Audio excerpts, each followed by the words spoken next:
عليكم ورحمة الله وبركاته.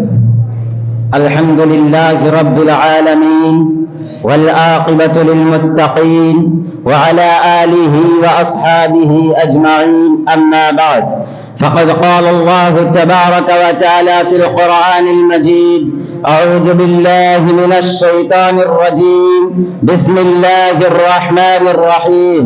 واتقوا فتنة لا تصيبن الذين ظلموا منكم خاصة واعلموا أن الله شديد العقاب. صدر محترم، حکم صاحبان، مشفق و مربی اساتذہ کرام اور میرے عزیز ساتھیوں، آج کے اس سالانہ پروگرام کے حسین موقع پر آپ حضرات کے سامنے میرا موضوع خطابت ہے نہی عن المنکر کی اہمیت. معزز سامعین، اسلام ایک اجتماعیت پسند مذہب ہے. اس کے نزدیک فرد کی اصلاح کے ساتھ ساتھ معاشرے کی اصلاح بھی ناگزیر ہے. اسلام ایک ایسے معاشرے کا قیام چاہتا ہے جس کا ہر فرد نہ صرف صالح ہو بلکہ وہ اپنی جگہ، اپنی حیثیت اور طاقت کے مطابق مصلح بھی ہو. اسی لیے نبی کریم صلی اللہ علیہ وسلم نے فرمایا: من رأى منکم منکرا فلیغیرہ بیدہ وإن لم يستطع فبلسانه وإن لم يستطع فبقلبه وذلك أضعف الإيمان. تم میں سے جو کوئی کسی برائی کو دیکھے تو اس کو چاہیے کہ وہ اسے ہاتھ سے روکے. اگر ہاتھ سے روکنے کی استطاعت نہ ہو تو زبان سے روکے. اگر زبان سے بھی روکنے کی استطاعت نہ ہو تو دل سے اس عمل کو برا جانے. اس سے نیچے ایمان کا کوئی درجہ نہیں ہے. دین ہر ایک کے ساتھ نصح و خیر خواہی کرنے کا نام ہے. اسلام کے نزدیک معاشرے میں معاشی آلودگی پھیلانے والے افراد کے ساتھ نصح و خیر خواہیاں ہے کہ انہیں اس سے باز رکھنے کی کوشش کی جائے.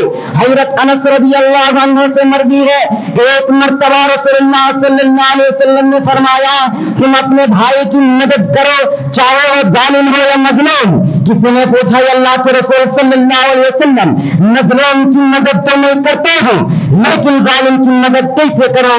تو آپ صلی اللہ علیہ وسلم نے فرمایا: تم اپنے بھائی کو ظلم سے دور رکھنا، یہی اس کی مدد کرنا ہے.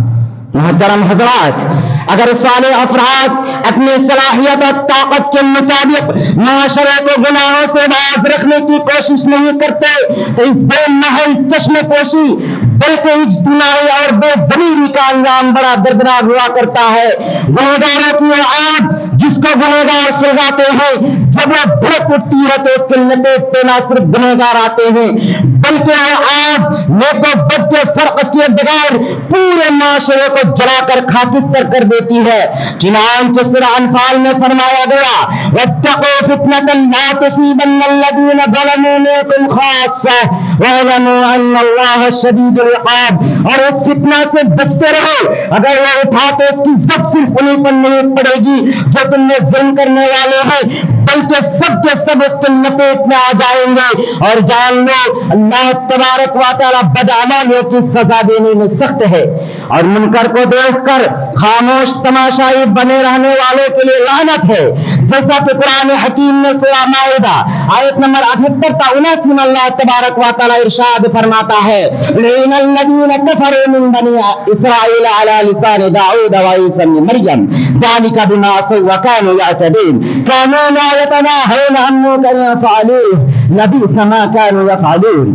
بنی اسرائیل میں جن لوگوں نے کفر کی روش اختیار کی ان پر حضرت داؤد اور حضرت عیسیٰ علیہ السلام کی زبان لعنت کی گئی. وہ اس لیے کو نافرمانی کرتے تھے اور حدود الہی کی تجاوز کرتے تھے. اس کا اصل جو یہ تھا کہ ایک دوسرے کو شدت سے منع نہیں کرتے تھے، روکتے نہیں تھے ان برائیوں سے جو وہ کرتے تھے. بہت ہی برا طرز عمل ہے جس پر وہ کاربند تھے. اس لیے مسلم معاشرے کے ہر فرد کو چاہیے کہ اپنی ذات کی حد تک محدود نہ رہے بلکہ معاشرے کی دینی اخلاقی اتار چڑھاؤ پر بھی نظر رکھے اور معاشرے کی آبرو کو ڈرانے والی برائیوں کے خلاف کمر بستہ ہو، ورنہ اس سلسلے میں اس کی غفلت پورے معاشرے کو جلا کر تباہ برباد کر دے گی گرچہ عملاً وہ اس میں شریک بھی نہ ہو.